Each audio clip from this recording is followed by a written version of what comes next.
Hello, everyone. A very good evening, good morning, and a warm welcome to each one of you from the KnowledgeHut team. We thank you for joining us for today's session, and we're super glad to have you here with us today. Before we proceed, I have a few announcements for our audience today that we would like to keep the session as interactive as possible. So once the presentation begins, we will be unmuting all your mics from our end so that you can have an open conversation with us. In case if you have any questions, if you have any doubts, you can also post them in the chat option that is available on the control panel. And we'll be sure to address each and every one of them. Also, a recorded version of the webinar will be available on our YouTube channel as well. So I request you to kindly subscribe to our YouTube page for more updates. Not just that, but there will be a dedicated round of question and answer session towards the end of the webinar. So feel free to post your questions in the chat box. And before we proceed, I would like to take this opportunity to introduce our speaker for today, Mr. Ian Franks, who has a rich experience of 25 years in IT change and transformation programs. He has coached, trained, and consulted across 24 different countries for some of the world's largest blue chip companies. Today, Ian will share his insights on the safe way to start your Scaled Agile journey. We will cover the benefits of using a framework, accelerating adoption of Agile at scale, self-assessment, and remembering the bigger picture as a few of the key takeaways from today's webinar. And without any further delay, I will now hand the time over to Ian. Thank you, Sushil. Good morning, good afternoon, good evening to you all, wherever you may be in the world. And thank you for dialing in to listen to my perspective on why the Scaled Agile Framework is a safe way to get you started with Agile at scale.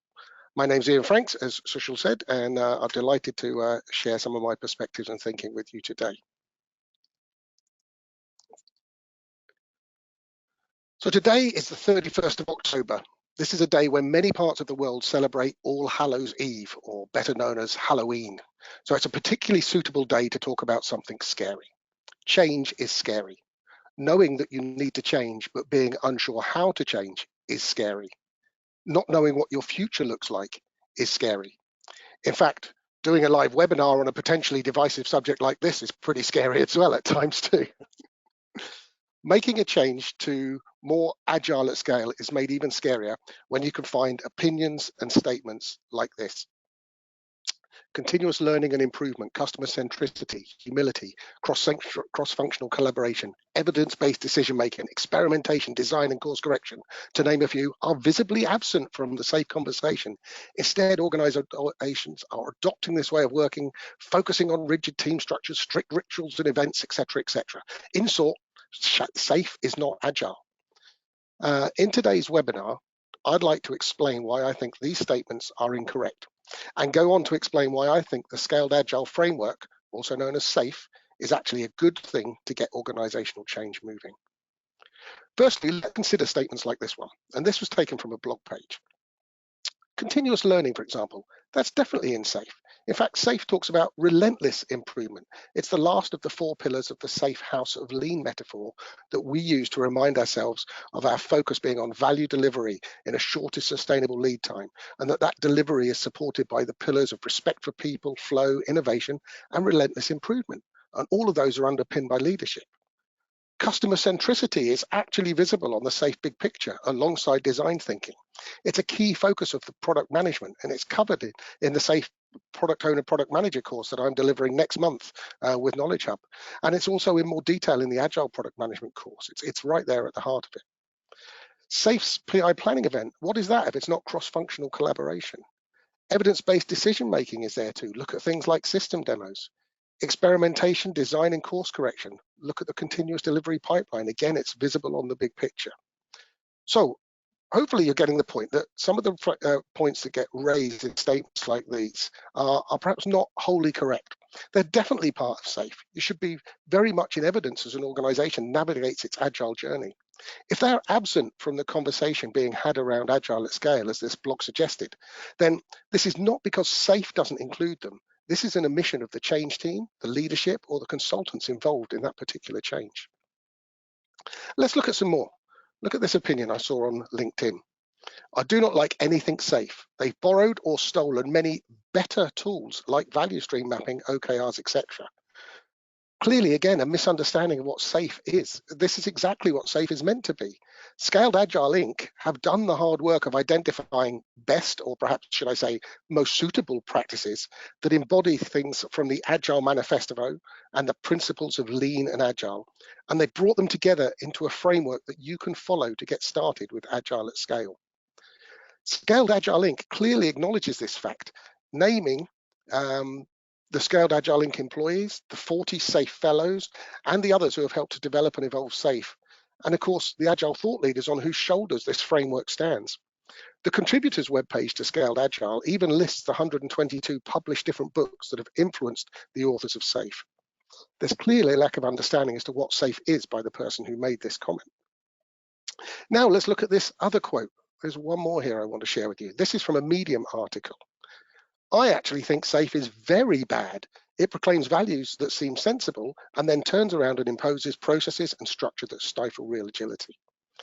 Again, a sense of lack of understanding or experience of what it means to work Agile at scale. In my experience of Agile at scale, you unfortunately cannot operate the same way as an Agile team of 6 or 7 people who are able to deliver a whole solution on their own would. There does have to be some compromises so that teams that need to work together to deliver value are working to a common cadence, synchronizing and learning together regularly. But that doesn't detract from the values. These and the principles are built into the framework and practices and embedded in the limited structure that SAFe brings to the table in an effort to be as agile as it is possible to be when you have hundreds, maybe thousands of people working together to deliver a product or solution. Sticking with the scary theme, let's have a look. What's really behind comments like those that we saw?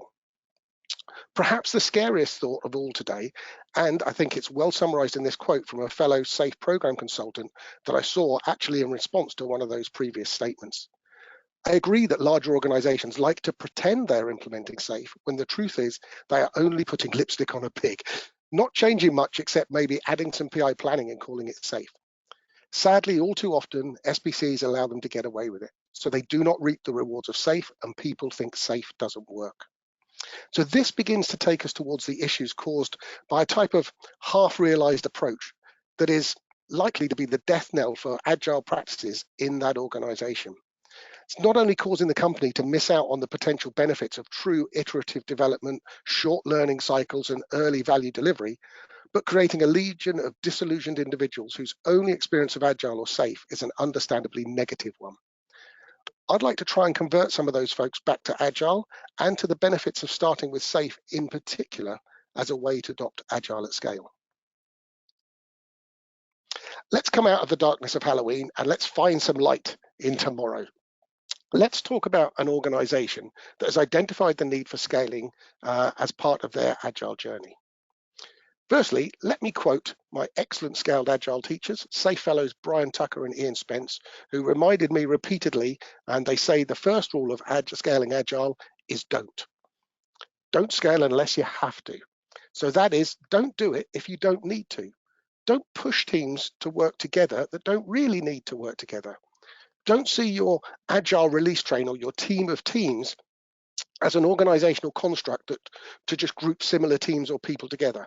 It should be a value stream focused delivery engine. It's a virtual network of people that need to collaborate to iterate your product or solution development and delivery. This is often the first mistake when those on the train wonder why they are working with other people with whom they have perhaps limited interaction or no shared objectives at all. This will lead those individuals in their management to perceive SAFe, or for that matter, large-scale Scrum or whatever other approach you may be taking, to be of the opinion that it doesn't work. When in fact, the organization has not formed a team of teams around the same value stream, or it simply doesn't even need to scale because those teams just don't have that requirement. So there's the first problem that goes to some of the reasons why people start talking about SAFe in particular, but generally Agile at scale perhaps not working.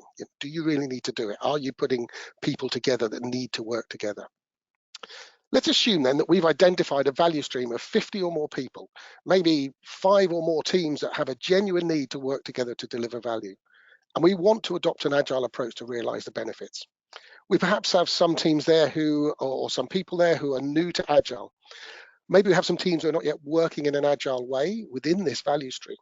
So we focus on ensuring they're familiar with Lean and Agile. We spend some time exploring Agile concepts.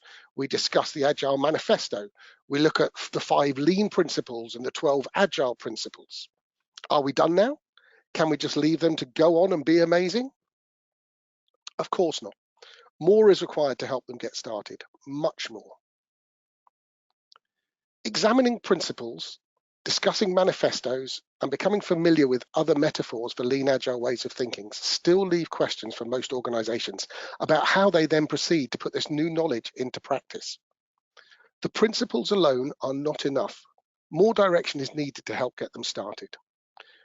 When I consult, coach, or train around Agile and these principles associated with Agile and Lean, the kind of things I hear are, what does this all mean in a practical sense? This in my day-to-day life? What will my future look like? What will our new organization look like? Corporations and executives need to provide a vision of the future. To drive change, we need to have something that people can get behind and support, something tangible that will help to allay some of the scariness of the agile or scaled agile transformation.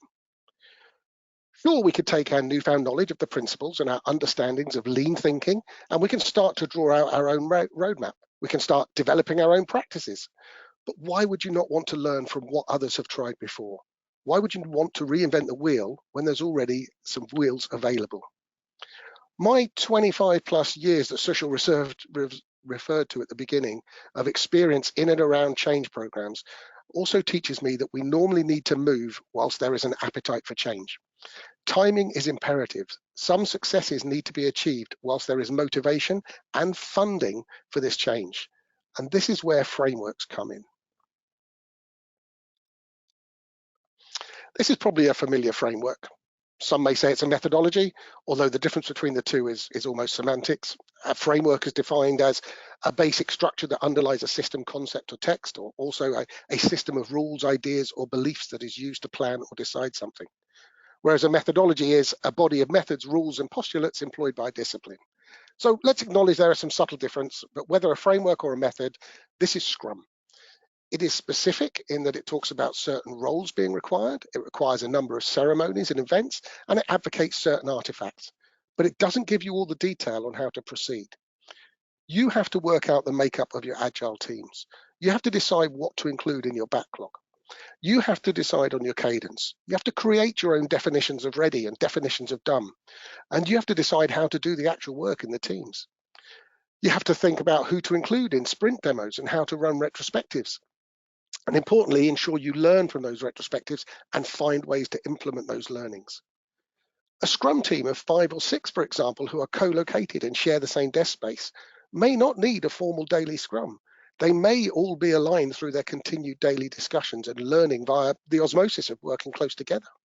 This does not mean they're no longer working Scrum. It means they have adopted Scrum and the Scrum framework to get themselves started, and then they have adapted and evolved to suit their environment.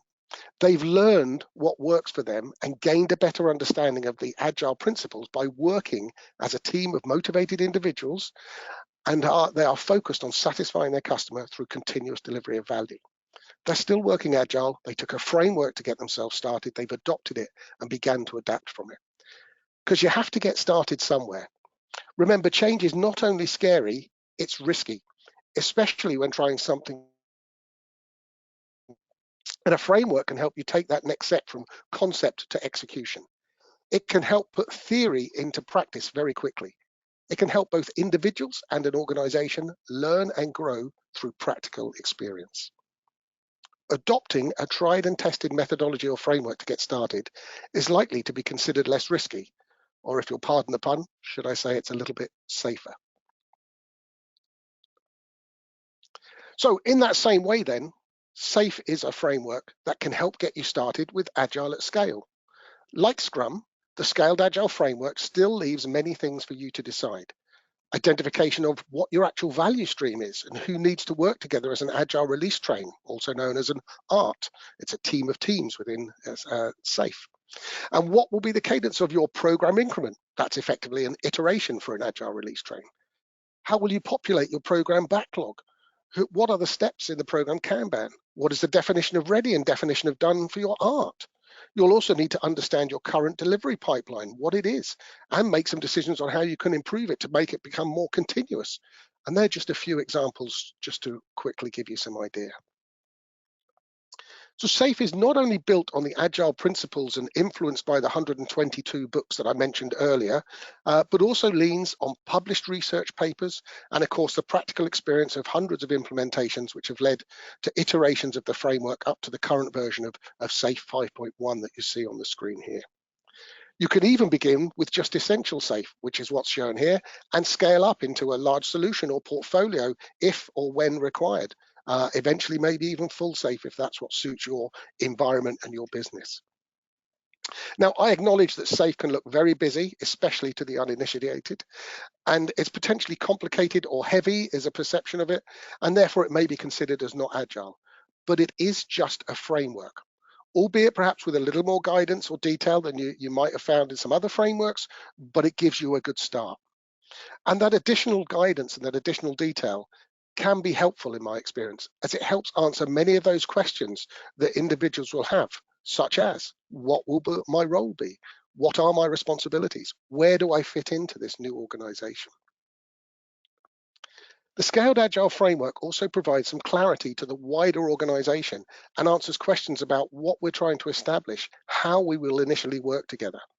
SAFe provides a glossary, a common language and terms of references for an organization in change, in flux, just when it needs the most stability. And as of SAFe 5, there's more clarity on how we work with the existing organization structure too.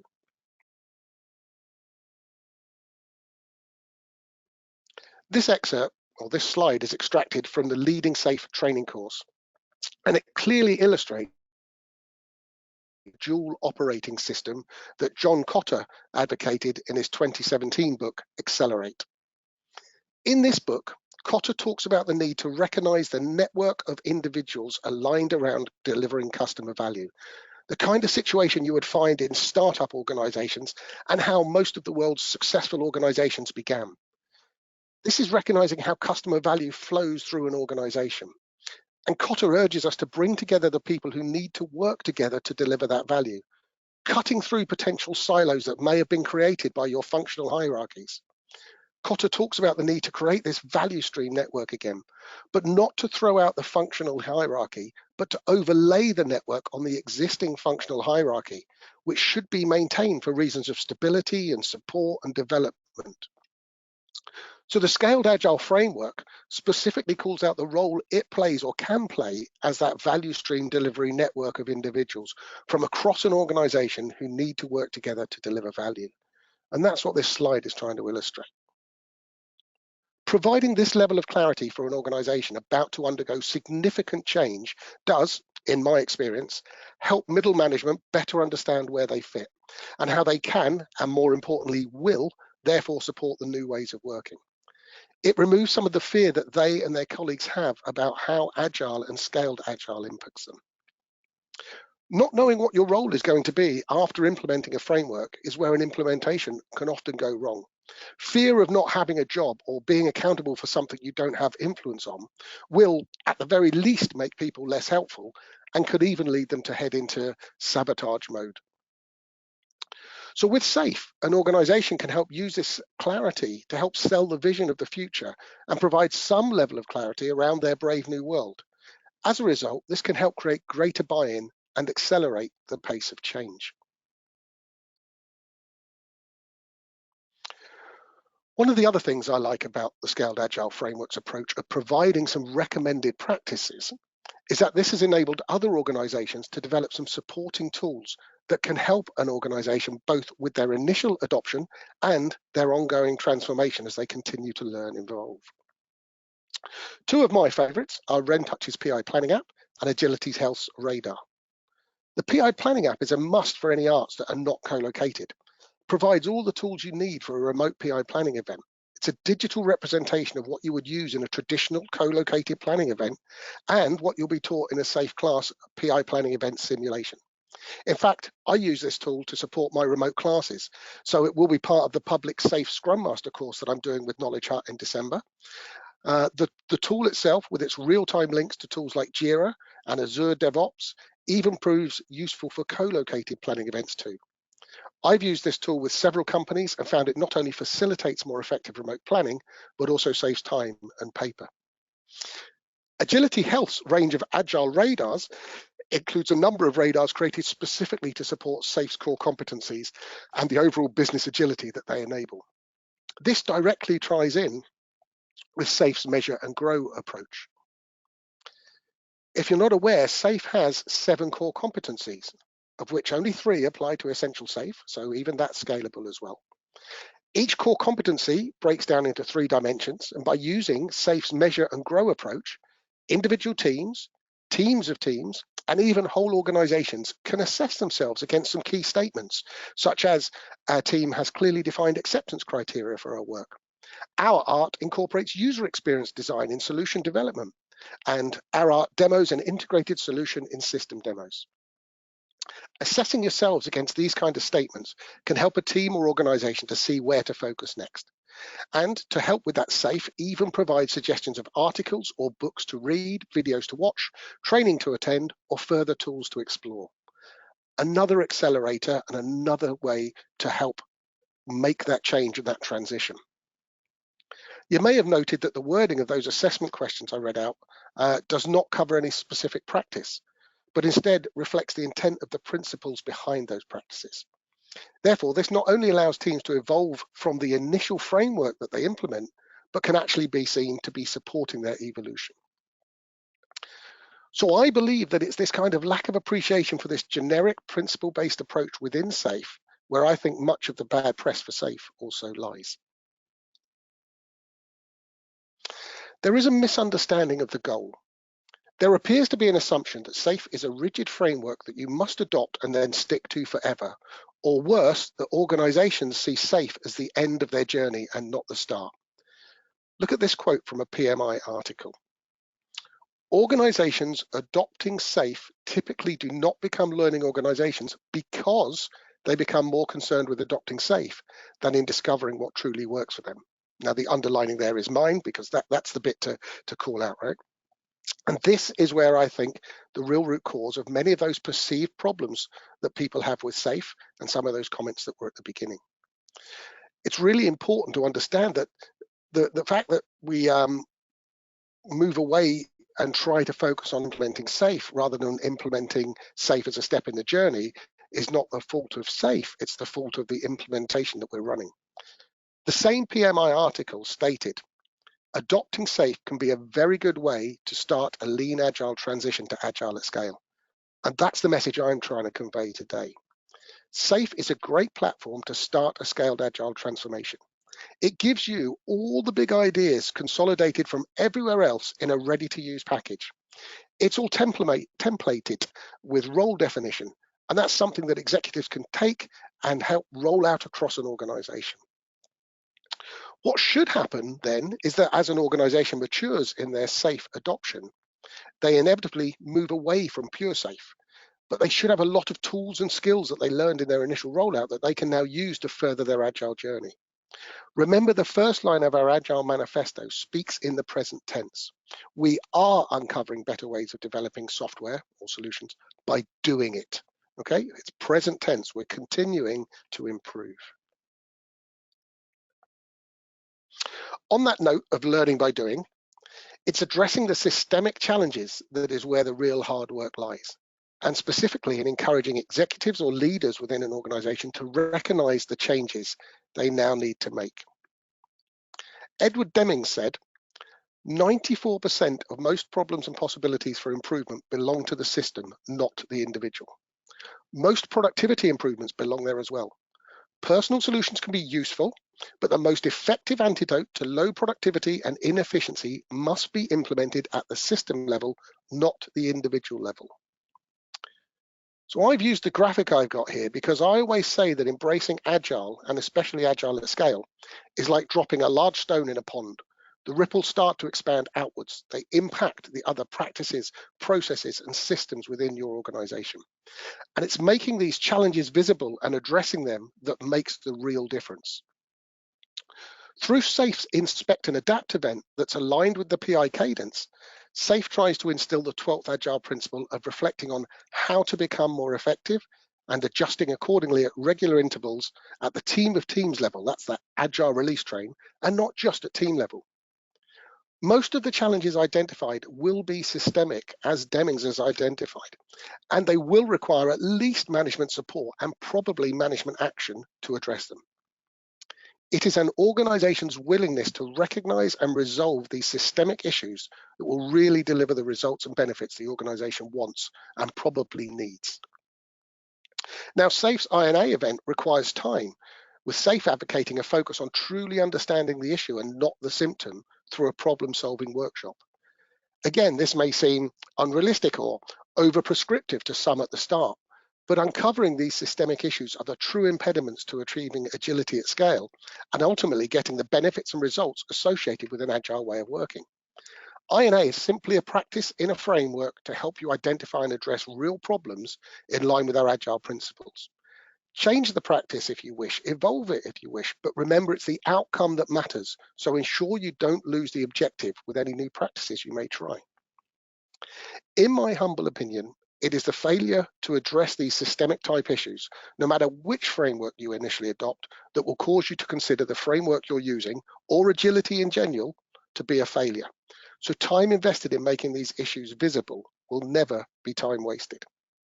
Remember, Agile, and for that matter, Scaled Agile, doesn't solve your problems, it exposes them.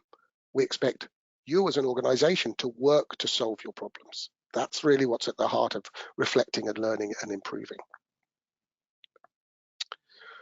So I come already to some final thoughts on this subject, and let me summarize then. I don't think that Dean Leffingwell, the founder of the Scaled Agile Framework, or Imba Orin, or Richard Naster, or any of the other guys at Scaled Agile Inc. have over-engineered the framework. And I certainly don't think that they expect you to implement SAFE once, rigidly, and then be done.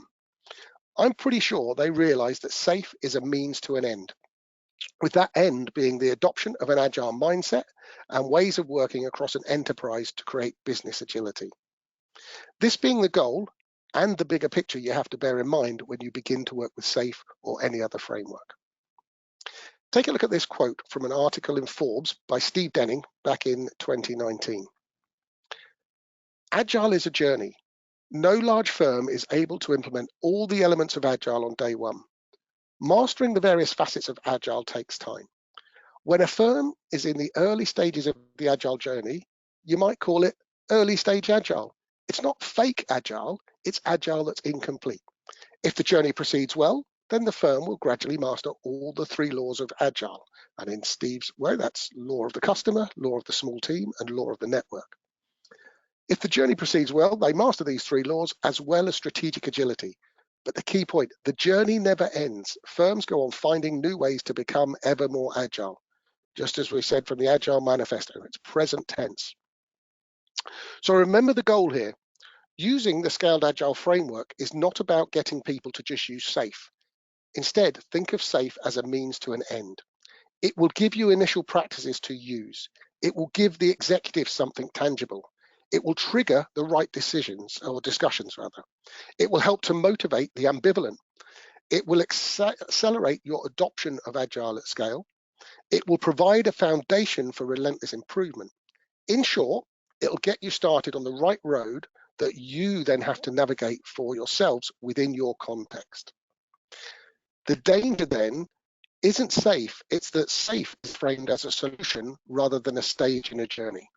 So don't use SAFE just to have SAFE. Do it to start your Agile journey, your Scaled Agile journey, and recognize that journey does not end. Alex Yakima, author, consultant, Agile method pioneer, and former SAFE methodologist, has said, the solution to the problem is not in practices, methods, or tools. They are helpful, but only when the mindset is evolving. The real solution lies in educating the industry in the new ways of thinking and making it applicable in the organizational context. So what is critical then in our fast-moving digital age is that any company takes time to expand their thinking, develop an agile mindset, and use that to reimagine how their business could and perhaps should work today.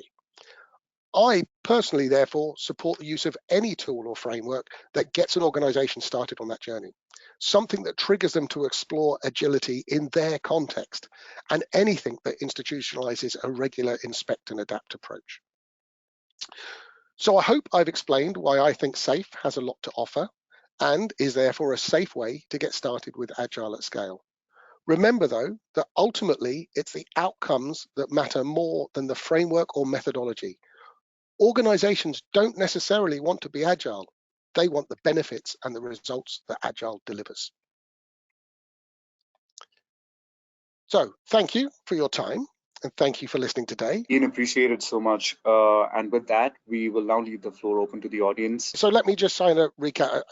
Hopefully most of you have been on for the whole duration there, and the message that I was trying to convey. The Scaled Agile Framework or any other framework that you look at, you will always find some detractors and you'll find supporters.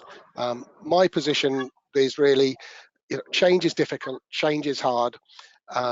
Frameworks can help accelerate change. They can help you take that first step. There's an old Chinese proverb that says, sorry, we're getting a bit of noise on the line. Perhaps you could just check you're muted if you're there. Thank you. There's an old Chinese proverb that says it's unwise to leap a chasm in 2 bounds. And so, if a framework, be it Scaled Agile Framework, which personally I have a lot of experience with, hence the way that we're making today's presentation, but whatever other framework it is, if it can help you leap that chasm, if it can help you move from concept to practice so that you can make a start, then the important thing is that you iterate, that you learn, and that you do something about making the changes, and that you have the courage to identify those issues that you're facing and then begin to resolve them. And as I said, a lot of them will be systemic, so you have to really be, as an organization, having the courage to move forward with those, okay? So I hope that's what you've taken away from it. If you want to hear more from me, I'm going to finish with a little plug as we've got the time then. I'm partnering with KnowledgeHut upgrade on a few courses. So next month in November, I'm delivering SAFe Product Owner Product Manager starting on November 21st. And then in December, on December the 5th, I'm going to be doing the SAFe Scrum Master course.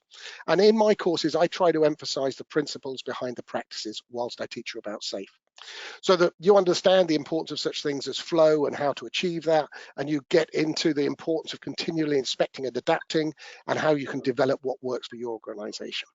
Because remember what I said earlier, in the end, the outcome matters more than the framework or the methodology. Organizations don't want to be agile, they want the benefits and results that Agile can deliver. So you need to be in a position to help understand that as you evolve away from your initial framework. And that's all I have to say today, I guess. So Ian, a very quick question from Stephanie. She asks, do you have any recommendations, tools, platforms that would fit to the Agile framework? I know there are a lot many tools, platforms otherwise. You mean as in some kind of product lifecycle management type tool? Is that what you're talking about, Stephanie? So something that you would use like a Jira type tool or Azure DevOps. I'm assuming you're meaning something along those lines. I'm going to answer it from that perspective. Perhaps you can correct us if that's not the case. Personally, most of my experience has been with Jira. It can be set up, out of the box. A lot of these things, much like the frameworks, they'll only take you so far. You can set these tools up to work well, take a little bit of time to think about it, partner with a consultant or with somebody who's got some experience of having used Jira or Azure DevOps. I have less experience with Azure or other tools. Most of my experience is with Jira. So I'm talking about Jira not because I don't have a position to give too much guidance on the others. But Jira certainly works very well if you set it up correctly. And particularly if you're going to use Scaled Agile, you'll find that you'll need to do some work about setting up the levels within Jira. Without trying to get too specific, but I will say, Jira talks about epics and stories. In SAFe, we will talk about epics and features and stories. So you need to have another level in there, and the functionality in Jira means that an epic, as Jira calls it, works better as a SAFe feature. So it's that kind of knowledge that just means you can set it up correctly, and then Jira works excellently for that in my experience. But you know, I don't want to do down Azure or any of the other tools that are out there because I haven't got enough experience of working with other tools. All of my clients have been Jira based. So, Ian, based on this, there's another question. How user-friendly will Jira be for a banking domain? I've used Jira in a banking domain. Yes, it can work fine. A lot of more of the work is going to be, you know, it's less about the tools. It's more about thinking and getting your value streams right, getting the people who need to work together correct. And then, you know, if you're following that features and stories, epics, features and stories, you can set Jira up accordingly to support that. You can set it up to support an agile release train. Again, if you want some advice on Jira, I would encourage you to set up a Jira project per team, not as a Jira project for the whole release train. That and again, in my experience, has worked better. But you know, I don't want to get wrapped up too much in a technical tools discussion. That you know, that's got to be contextual for where you work. But the short answer to the question I was just asked, yes, I've used Jira in a banking scenario, and yes, it's worked fine.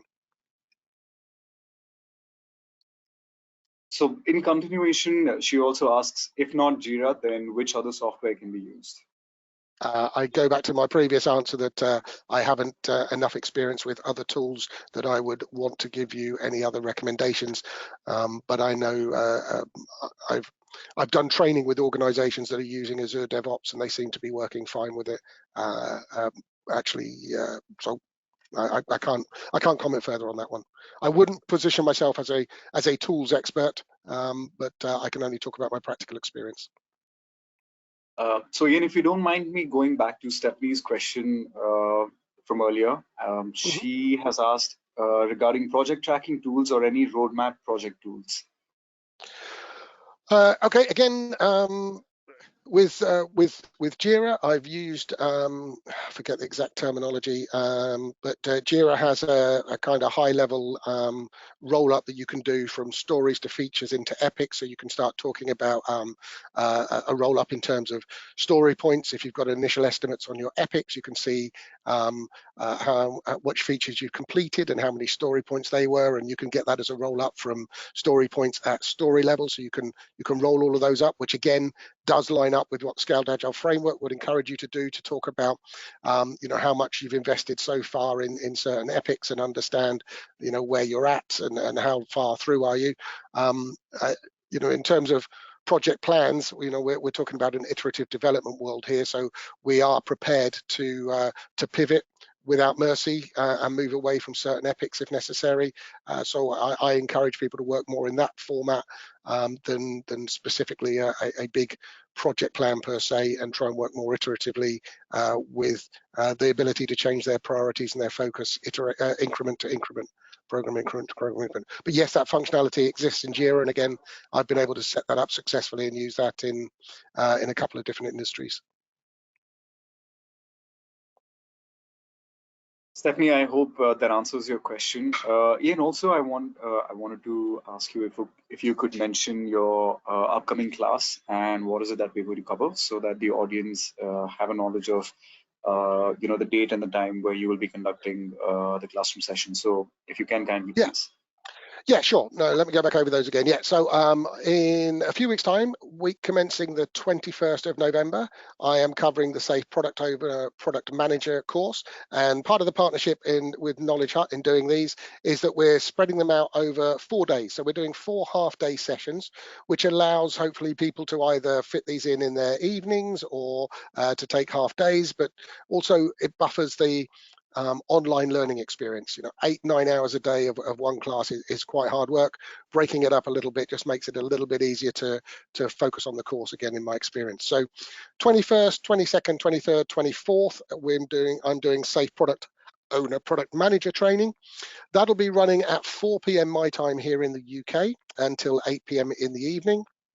So depending on where you are in the world, you'll either get that as a morning or late morning class, or later into your evening if you can manage to stay up that late. So Product Owner, Product Manager is focused around the roles of Product Owner and Product Manager within the Scaled Agile Framework, their responsibilities towards the team and the Agile release train, We focus mainly on the execution piece and how we plan and prepare for PI planning events, and how we plan and prepare for iterative team practices, prepping and monitoring and executing the iteration as well as the program increment. That's the focus really around there. The Safe Scrum Master course I'm doing starts in December, on December the 5th. Again, that's spread over 4 days. That's December the 5th, 6th, 7th and 8th. So it's Monday to Thursday of that week. And that one will be a morning course for me here in the UK. So that will run from 8 a.m. until midday. So probably not suitable for our colleagues in North America, but opens up to the rest of the world to be able to do that in your afternoon or early evening, depending on where you are. So the guys in Asia and so on and Europe, that should work to support you. Now, the Safe Scrum Master course is a focus on the roles and responsibilities of the Scrum Master in a scaled agile environment. We will focus on good team practices. We will focus on what a Scrum Master should be doing about supporting the teams. We will also include a PI planning event simulation in that course, and that'll be using the PI planning app that I talked about. And in that course, there will be a chance to experience what a PI planning event is about and what a Scrum Master's responsibilities are in there. Now, what I cover in both of those courses, as I did mention earlier as well, is a focus on the principles that are behind the practices. So yes, as part of the SAFE training, I will teach you about the practices SAFE recommends. We'll talk about Scrum practices. We'll talk about some of the XP practices and various other elements that SAFE has pulled together into its recommendation of how to start with the basic framework. But we'll be focusing as well on principles. And I always try to refer back as we talk about these different practices to the principle that's behind them, so that as you move on from your initial implementation, you are equipped with more of an agile mindset and understand why we do some of these things, so that if you start evolving or you want to change some of these things, you understand why you were doing it in the first place, and therefore the key elements of what any replacement practice would need to take. So you always bear those principles in mind when you are evaluating your current processes and practices to move forward. So if you come along to those, we'll be talking about those kind of things.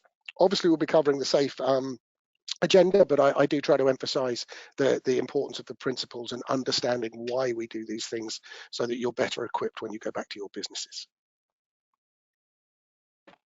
I think the product owner, product manager course, I think, is already available to book. I don't think the Scrum Master one has been put up yet, but I expect that will be put up in the very near future.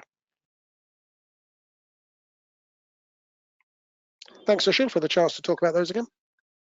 Well, thank you, Ian, so much, and a big thank you to our audience as well, who were able to take the time out and be a part of a session. Also, Ian, thank you so much for walking us through the entire session. And we also have Keshav. Hi, Keshav. Hey, guys. Hey, Ian. Hello. Hey. Hi. So, guys, this is Keshav. I am one of the enterprise solution guy at KnowledgeHut. And I just wanted to tell you, thank you so much for joining this webinar. Thank you so much, Frank, for your time. And I've been attending this class. This session from Spot One, and it was incredible.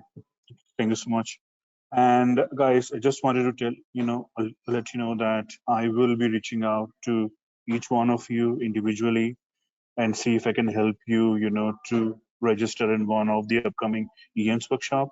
And if you have any questions for me or for Ian, I can help answer that. So again, thank you so much, and have a great day, guys. Thank you. Thank you, everybody. Thanks for dialing in. Appreciate the chance to talk to you all. Thank you. Bye-bye. Thank you, everyone. I hope you guys have a very good day and a very good evening for the ones who are here. We'll see you guys soon, and thank you once again for joining. Thanks, Ian.